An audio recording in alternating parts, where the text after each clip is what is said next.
Hello friends, welcome to day trader Telugu and good evening. Sensex 141 points gain అయ్యి 38,182 దగ్గర close అయితే Nifty 56 points gain అయ్యి 11,270 దగ్గర క్లోజ్ అవ్వడం జరిగింది. సో ఫస్ట్ డిఫెన్స్ స్టాక్స్ గురించి మాట్లాడుకోవాలి ఫ్రెండ్స్. డిఫెన్స్ స్టాక్స్ ఎందుకని ఇలా ఇంక్రీజ్ అయ్యాయి, దాని వెనుకున్న మెయిన్ రీజన్ ఏంటనేది మనం నిన్నటి వీడియోలోనే క్లియర్గా ఎక్స్ప్లెయిన్ చేసుకున్నాం. సో ఇప్పుడున్న మెయిన్ క్వశ్చన్ అంతా కూడా ఇప్పుడు ఇలా పెరిగాయి కదా షేర్స్, సో ఇక్కడ మనం పర్చేస్ చేస్తే లాంగ్ టర్మ్లో ఇంకా గ్రోత్ ఉంటుందా, లేదంటే ఇవి కరెక్ట్ అయిపోతాయా, అంటే డౌన్ సైడ్కి మూవ్ అవుతాయా అనేది. సో కేంద్ర ప్రభుత్వం ఏదైతే చెప్తుందో అది కమింగ్ డేస్లో యాక్షన్గా మారడానికైతే మనకి చాలా ఇయర్స్ అయితే టైం ఉంది ఫ్రెండ్స్.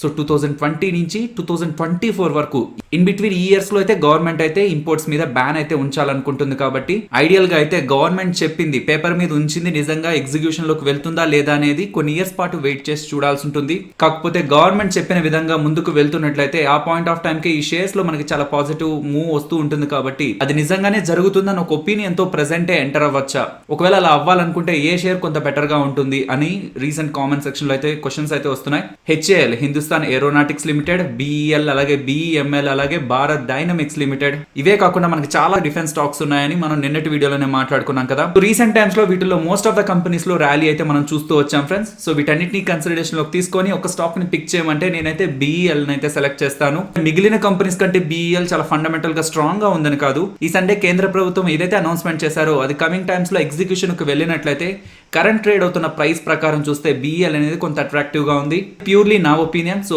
ఏ స్టాక్స్ డిఫెన్స్ సెగ్మెంట్ లో ఉన్నాయనేది అయితే నేను మీకు క్లియర్ గా డేటా అయితే ప్రొవైడ్ చేశాను. సో ఈ స్టాక్స్ అన్నిట్లో మీకే స్టాక్ బెటర్ గా ఉందనేది మీరు కూడా మీ అనాలిసిస్ చేయడానికి ప్రయత్నించండి. నెక్స్ట్ షుగర్ కంపెనీస్ గురించి మాట్లాడుకోవాలి ఫ్రెండ్స్. రీసెంట్ టైమ్స్ లో బలరాంపూర్ చినీ మిల్స్ వాళ్ళు రిజల్ట్స్ పోస్ట్ చేసినప్పుడు షుగర్ కంపెనీస్ రిలేటెడ్ గా మనం ఇంపార్టెంట్ గా గమనించాల్సిన డేటా ఏంటనేది మాట్లాడుకున్నాం కదా. ఆ పాయింట్ ఆఫ్ టైంలో ఎంఎస్పి, మినిమం సెల్లింగ్ ప్రైస్, అంటే కనీసం మద్దతు ధర అనేది వీటికి చాలా ఇంపార్టెంట్. అది పెంచినట్లయితే వీటిల్లో పాజిటివ్ మూవ్ ఉంటుందని కూడా అనుకున్నాం కదా. ఈరోజు మార్కెట్లో ఒక ఇంపార్టెంట్ ఇన్ఫర్మేషన్ అయితే ఫ్లో అవడం జరిగింది ఫ్రెండ్స్. దాంతోనే మనకి sugar companies like Balrampur Chini Mills కానివ్వండి, ద్వారకేష్ షుగర్ ఇండస్ట్రీస్ కానివ్వండి, వీటిలో మనకి చాలా స్ట్రాంగ్ అప్టేక్ అయితే కనిపించింది. Government of India present sugar కున్న కనీస మద్దతు ధరని 31 రూపీస్ పర్ కేజీ నుంచి 33 రూపీస్ పర్ కేజీకి అయితే ఇంక్రీజ్ చేయాలనుకుంటుందని. సో ఇలా ఇంక్రీజ్ చేసే ఒక ప్రపోజల్ని ఫుడ్ మినిస్ట్రీ క్యాబినెట్ ముందు పెట్టిందని, సో క్యాబినెట్ కమింగ్ డేస్లో డెసిషన్ తీసుకోబోతుందనేలాగా సోర్సెస్ దగ్గర నుంచి అయితే అప్డేట్ ఉంది. సో ఎంఎస్పి అంటే మినిమం సెల్లింగ్ ప్రైస్, కనీస మద్దతు ధర. సో ఇక్కడ వరకు మనకు ఐడియా ఉంది ఫ్రెండ్స్. కాకపోతే ఎఫ్ఆర్పిని కూడా కేంద్ర ప్రభుత్వం పెంచాలనుకుంటుందనేలా కూడా అప్డేట్ రావడం జరిగింది. సో షుగర్ స్టాక్స్ రిలేటెడ్ గా ఎవరైతే అనాలిసిస్ చేస్తుంటారో ఎంఎస్పితో పాటు ఎఫ్ఆర్పిని కూడా మీరు గుర్తుంచుకోవాల్సి ఉంటుంది. ఎఫ్ఆర్పి అంటే ఫెయిర్ అండ్ రెమ్యూనరేటివ్ ప్రైస్ అనమాట. ఒక రైతు తన పంట అమ్ముకుంటున్నప్పుడు ఎవరైతే కొంటుంటారో వాళ్ళు కనీసం ఎంత పే చేసి రైతు దగ్గర నుంచి ఆ పంటను తీసుకోవాలనేదే ఎఫ్ఆర్పి అంటారు. ప్రెసెంట్ షుగర్ కేన్ రిలేటెడ్ గా FRP, fair and remunerative price అయితే 275 రూపీస్ పర్ క్వింటాల్ అయితే ఉంది. కానీ గవర్నమెంట్ ఆఫ్ ఇండియా ఈ ఎఫ్ఆర్పిని 275 నుంచి 285 రూపీస్కి అయితే పెంచాలనుకుంటున్నారు అనేలాగా సోర్సెస్ దగ్గర నుంచి అప్డేట్ రావడం జరిగింది ఫ్రెండ్స్. అంటే 10 రూపీస్ పర్ క్వింటాల్ అయితే గవర్నమెంట్ ఆఫ్ ఇండియా ప్రైస్ ని హైక్ చేసే ప్రయత్నంలో అయితే ఉంది. సో ఈ ఎంఎస్పి అలాగే ఎఫ్ఆర్పి రెండింటిని కూడా కేంద్ర ప్రభుత్వం పెంచే ఆలోచనలో ఉంది అని అప్డేట్ రావడంతో మనకి షుగర్ కంపెనీస్ లో అయితే కొంత పాజిటివ్ అప్టిక్ అయితే కనిపించడం జరిగింది. నెక్స్ట్ రిలయన్స్ ఇండస్ట్రీస్ గురించి మాట్లాడుకోవాలి. రిలయన్స్ ఇండస్ట్రీస్ రిలేటెడ్ గా ఒక ఇంపార్టెంట్ న్యూస్ అయితే మనకి మార్కెట్ లో ఫ్లో అవడం అయితే జరిగింది. మీకు స్టాక్ అయితే నెగిటివ్ లో కనిపిస్తూ ఉంటుంది ఫ్రెండ్స్. బట్ ఇప్పుడు మనం మాట్లాడుకోబోతున్న డీల్ అఫీషియల్ గా అనౌన్స్ అయినట్లయితే అది రిలయన్స్ ఇండస్ట్రీస్ షేర్ ప్రైస్ అయితే చాలా పాజిటివ్ గా ఇంపాక్ట్ చేస్తుంది. ఈ డీల్ ఒక వర్త్ $15 బిలియన్ అనమాట, అంటే 1,00,000 కోట్ల పైగానే. డీల్ లో ఇన్వాల్వ్ అయిన అదర్ పార్టీ, రిలయన్స్ ఇండస్ట్రీస్ కాకుండా అదర్ పార్టీ అయితే సౌదీ అరామ్కో వాళ్ళనమాట. బ్లూంబర్గ్ సోర్సెస్ దగ్గర నుంచి వచ్చిన అప్డేట్ ప్రకారం సౌదీ అరామ్కో సీఈఓ అమీన్ నసర్ గారు బ్లూంబర్గ్ రిపోర్టర్ తో ఇలా చెప్పారంటున్నారు. రిలయన్స్ ఇండస్ట్రీస్ తో స్టిల్ మేము డిస్కషన్స్ లో ఉన్నాం. సో వర్క్ అనేది స్టిల్ ఆన్ లోనే ఉంది.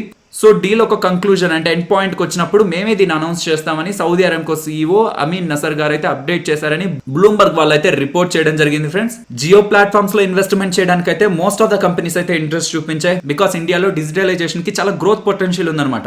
కాకపోతే ప్రెసెంట్ ఉన్న కండిషన్స్ లో రిలయన్స్ కి సంబంధించిన పెట్రోకెమికల్ అలాగే ఆయిల్ రిఫైనింగ్ బిజినెస్ లో ఎవరైనా పెద్ద మొత్తంలో ఇన్వెస్ట్మెంట్ చేసినట్లయితే అది చాలా పాజిటివ్ అవుతుంది రిలయన్స్ ఇండస్ట్రీస్ కి. Next container corporation of India గురించి మాట్లాడుకోవాలి ఫ్రెండ్స్. ఇంట్రాడే సెషన్స్ లో 15% అరౌండ్ అయితే స్టాక్ అయితే ఫాలో అవడం జరిగింది. సో దీనికి 2 ఇంపార్టెంట్ రీజన్స్ ఉన్నాయి. ఒకటి వీళ్ళు రిజల్ట్స్ పోస్ట్ చేయడం, అండ్ ఇంకొకటి ఇండియన్ రైల్వేస్ దగ్గర నుంచి వీళ్ళకి వచ్చిన ఎల్ఎల్ఆర్ అనమాట. ఫస్ట్ రిజల్ట్స్ చూస్తే టాప్ లైన్ అయిన revenues year on year comparison లో 27% ఫాలో అవడం జరిగింది. అండ్ వాళ్ళ నెట్ ప్రాఫిట్స్ ఆల్మోస్ట్ 73% ఫాలో అయ్యింది friends year on year comparison లో. అండ్ వీళ్ళ మార్జిన్స్ కానివ్వండి అలాగే ఎబిటా కూడా రెండు కూడా డౌన్ అవడం అయితే జరిగింది. రిజల్ట్స్ అయితే కొంత వీక్ గానే ఉన్నాయి, బట్ 15% ఫాలో అయ్యేంత బ్యాడ్ రిజల్ట్స్ అయితే కాదు.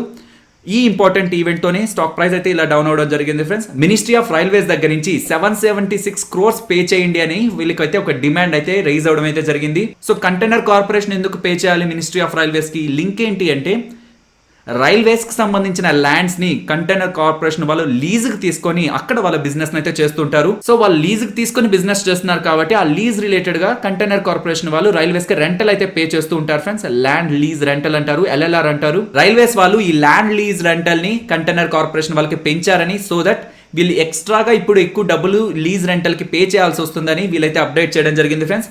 సో వాళ్ళ ఎర్నింగ్ కెపాసిటీ మారలేదు, వాళ్ళ రెవెన్యూస్ కానీ ప్రాఫిట్స్ కానీ పాజిటివ్ గా ఇంపాక్ట్ అయ్యే డీల్స్ ఆర్ ఇతర ఏ యాక్టివిటీ కూడా వీళ్ళ దగ్గర నుంచి లేదు. కాకపోతే వీళ్ళ ఎక్స్పెన్స్ సైడ్ ఇప్పటి వరకు పే చేస్తున్న ల్యాండ్ లీజ్ రెంటల్ కంటే కూడా ఎక్కువగా పే చేయాలి కాబట్టి కమింగ్ డేస్ లో ఇది వీళ్ళ ప్రాఫిటబిలిటీని అయితే ఇంపాక్ట్ చేస్తుంది. నెక్స్ట్ తేజస్ నెట్వర్క్స్ గురించి మాట్లాడుకోవాలి ఫ్రెండ్స్. ఈ రోజు మీకు టెలిగ్రామ్ లో మార్నింగ్ 8:50 అరౌండ్ మీకు ఒక అప్డేట్ చేశాను కదా తేజస్ నెట్వర్క్స్ రిలేటెడ్ గా. తేజస్ నెట్వర్క్స్ వాళ్ళు ఆప్టికల్ అలాగే డేటా నెట్వర్కింగ్ ప్రొడక్ట్స్ ని మ్యానుఫ్యాక్చర్ చేస్తూ ఉంటారు. సో వీళ్ళకి L&T loss and Toubro construction దగ్గర నుంచి 66 crores విలువ చేసే ఒక ప్రాజెక్ట్ అయితే రావడం జరిగింది ఫ్రెండ్స్. సో L&T అనేది ఒక కన్స్ట్రక్షన్ కంపెనీ కదా, మరి ఆప్టిక్స్ అలాగే డేటా నెట్వర్కింగ్ ప్రొడక్ట్ మ్యానుఫ్యాక్చరర్స్ కి ఎలా ఆర్డర్స్ ఇచ్చింది అంటే స్టార్టింగ్ లో మన ఇండియాలో లిస్ట్ అయిన డిఫెన్స్ కంపెనీస్ గురించి మాట్లాడుకుంటున్నప్పుడు మీకు ఇమేజ్ చూపించాను కదా, ఈ ఇమేజ్ లో మీకు మహేంద్ర అండ్ మహేంద్ర ఉంటుంది, లాస్ అండ్ టుబ్రో కూడా ఉంటుంది. వీటిలో ఇంకొన్ని కంపెనీస్ కూడా ప్యూర్ గా డిఫెన్స్ సైడే వర్క్ చేస్తూ ఉండవు. వీటి బిజినెస్ మెయిన్ బిజినెస్ అంతా కూడా వేరే సెగ్మెంట్ లో ఉంటుంది, బట్ వీళ్ళు స్టిల్ డిఫెన్స్ సెగ్మెంట్ సైడ్ కూడా వర్క్ చేస్తూ ఉంటారు ఫ్రెండ్స్. సో అందులో లాస్ అండ్ టుబ్రో వాళ్ళు కూడా కన్స్ట్రక్షన్ సైడ్ ఉంటూనే డిఫెన్స్ సైడ్ కూడా కొన్ని ఎక్విప్మెంట్స్ అయితే మ్యానుఫ్యాక్చర్ చేస్తూ ఉంటారు. అందుకని వీళ్ళకి ఫైబర్ బ్రాడ్బ్యాండ్ ప్రొడక్ట్స్ అలాగే ఎథర్నెట్ స్విచెస్ అయితే కావాల్సి వచ్చింది. దానికి గాను వీళ్ళు తేజస్ నెట్వర్క్స్ కి 66 crores విలువ చేసే ప్రాజెక్ట్ అయితే ఇవ్వడం జరిగింది ఫ్రెండ్స్. నెక్స్ట్ RBL బ్యాంక్ గురించి మాట్లాడుకోవాలి ఫ్రెండ్స్. ప్రీవియస్ ఒక 5 to 6 ట్రేడింగ్ సెషన్స్ నుంచి మీరు ఈ స్టాక్ ను గమనిస్తూ వస్తే స్టాక్ ప్రైస్ అయితే చాలా పాజిటివ్ గా మూవ్ అవుతూ వచ్చింది. బట్ ఈ రోజు ఆల్మోస్ట్ 5.5% దగ్గరగా కరెక్షన్ అయితే స్టాక్ ప్రైస్ లో అయితే మనకు కనిపించింది ఫ్రెండ్స్. సో RBL రిలేటెడ్ ఒక ఇంపార్టెంట్ అప్డేట్ అయితే ఉంది, బట్ దానికి స్టాక్ మూవ్ అయితే రిలేషన్ అయితే లేదు. సోర్సెస్ దగ్గర నుంచి వస్తున్న అప్డేట్ ప్రకారం కమింగ్ డేస్ లో RBL బ్యాంక్ వాళ్ళు 2000 crores ఫండ్స్ అయితే రైజ్ చేయాలనుకుంటున్నారు. సో రీసెంట్ టైమ్స్ లో బ్యాంక్స్ అలాగే NBFCs అయితే మోస్ట్లీ డబ్బుల్ని రైజ్ చేసే ప్రయత్నాలు అయితే ఉన్నాయి కదా. సో అందులో భాగంగానే RBL బ్యాంక్ వాళ్ళు కూడా 2000 crores అయితే రైజ్ చేయాలనుకుంటున్నారు ఫ్రెండ్స్. అండ్ ఇంకొక ఇంపార్టెంట్ అప్డేట్ ఏంటంటే మీకు గుర్తుందా, రీసెంట్ టైమ్స్ లో ఇండస్ఇండ్ బ్యాంక్ లో రూట్ 1 వాళ్ళు ఇన్వెస్ట్మెంట్ చేయాలంటే 10% దగ్గరగా వాటాను కొనుక్కోవాలంటే RBI పర్మిషన్ కావాలి. బికాస్ బ్యాంక్ లో అంత పెద్ద మొత్తంలో ఇన్వెస్ట్మెంట్స్ అది ఫారెన్ నుంచి వస్తున్నప్పుడు RBI అనుమతి తప్పనిసరిగా రిక్వైర్ అవుతుందన్నమాట. అలాగే ఇప్పుడు RBL బ్యాంక్ వాళ్ళు కూడా GIC వాళ్ళు మా దాంట్లో పెట్టుబడి చేయాలనుకుంటున్నారు 10% అరౌండ్. సో మీరు అనుమతి ఇవ్వండి అని RBI వాళ్ళని కూడా రిక్వెస్ట్ చేస్తున్నారని. ఇఫ్ దానికి RBI అప్రూవల్ ఇచ్చినట్లయితే అది కూడా పాజిటివ్ గా ఉంటుంది అనేలాగా ప్రెసెంట్ అయితే సోర్సెస్ దగ్గర నుంచి అయితే అప్డేట్ ఉంది ఫ్రెండ్స్. సో GIC అనేది సింగపూర్ కి సంబంధించిన sovereign wealth fund. Equitas holdings గురించి మాట్లాడుకోవాలి ఫ్రెండ్స్. ఓవరాల్ రిజల్ట్స్ అయితే స్ట్రాంగ్ పాజిటివ్ గా అయితే లేవు, అలా నెగిటివ్ గా కూడా లేవు. సో న్యూట్రల్ అనుకోవచ్చు. కాకపోతే దీని రిలేటెడ్ గా ఉన్న ఇంపార్టెంట్ రిస్క్ ఫ్యాక్టర్ ని ఈ స్టాక్ లో ఇన్వెస్ట్మెంట్ చేసిన వాళ్ళు అండ్ చేయాలనుకున్న వాళ్ళు కూడా గుర్తుంచుకోవాలి. సో ఆ రిస్క్ ఫ్యాక్టర్ ఏంటని మాట్లాడుకునే ముందు వాళ్ళ ఓవరాల్ రిజల్ట్స్ ని మాట్లాడుకునే ప్రయత్నం చేద్దాం. సో వీళ్ళ net profits year on year comparison లో 1.7% అయితే గ్రో అవడం జరిగింది. సో వీళ్ళ net interest income 19% year on year comparison లో గ్రో అవడం జరిగింది ఫ్రెండ్స్. అండ్ వీళ్ళ అసెట్ క్వాలిటీని చూస్తే మనకి స్టేబుల్ గానే కనిపిస్తుంది. లాస్ట్ క్వార్టర్ తో పోలిస్తే ఈసారి వీళ్ళ అసెట్ క్వాలిటీ అయితే కొంత ఇంప్రూవ్ అవడం జరిగింది ఫ్రెండ్స్. బట్ ఈ రీసెంట్ టైమ్స్ లో RBI తీసుకుంటున్న చర్యలు లైక్ మోరటోరియం ని ప్రొవైడ్ చేయడం and one time loan restructuring ని ప్రొవైడ్ చేయడం, ఇలాంటి చర్యలు తీసుకుంటున్నంత వరకు కూడా బ్యాంక్స్ మీద ఎంత ఇంపాక్ట్ ఉంది, బ్యాంక్స్ ఒక అసెట్ క్వాలిటీ ఎంత వీక్ అయిందన్న రియల్ డేటా అయితే మన వరకు రాదు. RBI ఇస్తున్న వెసులుబాట్లు అన్ని కూడా కంప్లీట్ గా ఎండ్ అయిపోయిన తర్వాత రియాలిటీ అనేది మనకు బయటపడుతుంది ఫ్రెండ్స్. సో ఎవరైతే ఫైనాన్షియల్ సెగ్మెంట్ లో ఇన్వెస్ట్మెంట్ చేస్తున్నారో ఈ పాయింట్ అయితే డెఫినెట్లీ అండర్లైన్ చేసుకొని ఉంచుకోవాలి. అండ్ రిస్క్ ఫ్యాక్టర్ అన్నాను కదా, అది మోరటోరియం రేట్ అనమాట. సో ఈక్విటాస్ అనే కాదు, ఉజ్జీవన్ కానివ్వండి, ఈ సెగ్మెంట్ లో ప్లే చేస్తున్న మిగిలిన ప్లేయర్స్ దగ్గర కూడా మోస్ట్లీ మోరటోరియం రేట్ అనేది ఎక్కువగానే ఉంది ఫ్రెండ్స్. ఇది డెఫినెట్లీ నెగిటివే. కాకపోతే ఏప్రిల్ ఆ పాయింట్ ఆఫ్ టైంలో మోరటోరియం రేట్ అనేది 98% ఉందన్నమాట. అంటే వీళ్ళు ఎవరికైతే లోన్స్ ఇచ్చారో ఆ లోన్స్ ఏప్రిల్ ఎండింగ్ కి 98% మోరటోరియంలో ఉంటే, జూన్ ఎండింగ్ కి ఆ 98% 51% గాను, జూలై ఎండింగ్ కి అది 43% గాను రెడ్యూస్ అవడం అయితే జరిగింది. స్టిల్ ఈక్విటాస్ హోల్డింగ్స్ వాళ్ళ లోన్స్ లో 43% మోరటోరియం లో ఉంది. ఈక్విటాస్ హోల్డింగ్స్ లోకి వచ్చే deposits year on year comparison లో 11% గ్రో అయితే వీళ్ళు ఇచ్చే అడ్వాన్సెస్ 27% గ్రో అవడం జరిగింది ఫ్రెండ్స్. సో ఈ మోరటోరియం రిలేటెడ్ గా కమింగ్ టైమ్స్ లో ఈక్విటాస్ కానీ ఇతర small finance banks or Ujjivan కానివ్వండి, వీళ్ళందరూ కూడా ఎలా దీన్ని మేనేజ్ చేస్తారనేది ఒక మెయిన్ ఇంపార్టెంట్ క్వశ్చన్. నిఫ్టీ అలాగే bank Nifty support and resistance ని గమనిద్దాం. సపోర్ట్ అయితే 11,230 దగ్గర, రెసిస్టెన్స్ 11,340. ఫీ లెవెల్ కూడా బ్రేక్ చేసి నిఫ్టీ టాప్ సైడ్కి వెళ్తుందంటే 11,400 అరౌండ్ అయితే సెకండ్ లెవెల్ ఆఫ్ రెసిస్టెన్స్ అయితే గమనిస్తున్నాను. And bank Nifty support immediate గా 21,440 అండ్ రెసిస్టెన్స్ 22,240. ఇఫ్ ఇది బ్రేక్ అయితే 22,520. And next Nifty option chain గురించి మాట్లాడుకుందాం ఫ్రెండ్స్. మీరు చూస్తున్నది 27th August monthly expiry contract data. So coming days లో మార్కెట్ ఏ లెవెల్స్ బిట్వీన్ ఉండడానికి మోస్ట్ ఆఫ్ ద ఛాన్సెస్ ఉన్నాయని మనం మాట్లాడుకుంటే, ప్రెసెంట్ ఉన్న లెవెల్స్ నుంచి టాప్ సైడ్ కి మార్కెట్ వెళ్తుంది అనుకుంటే 11,500 దగ్గర మనకు కొంత స్ట్రాంగ్ యాక్టివిటీ అయితే కనిపిస్తుంది ఫ్రెండ్స్. బట్ ఇంట్రాడే సెషన్స్ లో మనకు కొంత అన్వైండింగ్ అయితే అక్కడి నుంచి కనిపించింది. అంటే ఈ లెవెల్ కంటే కూడా మార్కెట్ పైకి వెళ్ళొచ్చేమో అని కొంతమంది అయితే దాన్ని రైట్ చేసిన కాల్ రైటర్స్ కొంత ఎగ్జిట్ అవ్వడం జరిగింది.